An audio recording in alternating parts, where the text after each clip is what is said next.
Long, long ago, in the days when turtles had teeth, there lived a great sea turtle, the mother of all sea turtles, who spent her time swimming about the wide sea that now men call the Pacific Ocean.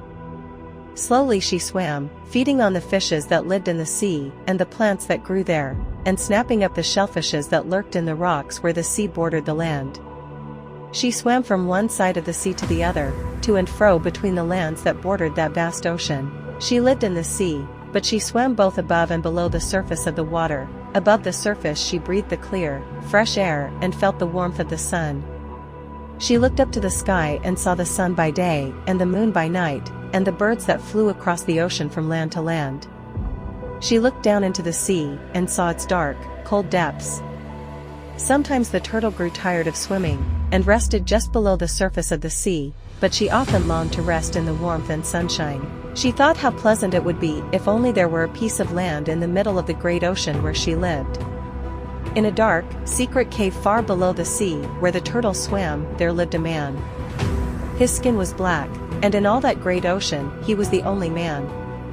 He had no wife, no children, no tribespeople. The man was lonely in that cave beneath the sea. His heart was heavy as a stone on the seashore. He was weary of being alone. One day, as the turtle swam about, she came to a place in the middle of the ocean where a great hill of sand was raised up from the bottom of the sea. The hill was so high that the top of it almost reached above the surface of the ocean.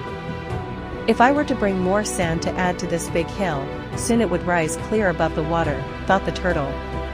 The sun would shine down upon it by day, and it would be a place where I could rest and enjoy the warmth and the clear air when I grow tired of swimming.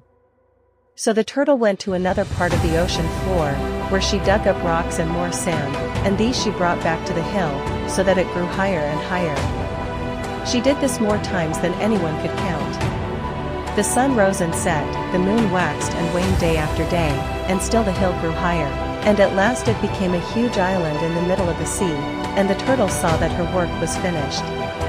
Then the birds that flew across the ocean from land to land brought seeds of plants and trees and dropped them on the island. Grasses and flowering plants and tall trees sprang up, covering the rocks and sand. It was a beautiful, fertile island, surrounded by the sea, which teemed with fishes, large and small. The turtle rested on the sun-warmed ground of the island she had made. No longer did she have to spend her whole life swimming through the wide ocean and resting just below its surface. And although she still swam about as before, she never strayed very far from the island she had made. One day, she swam down into the ocean, much deeper and farther than she had ever swum before. How dark and cold it was down there, far from the light and warmth of the sun.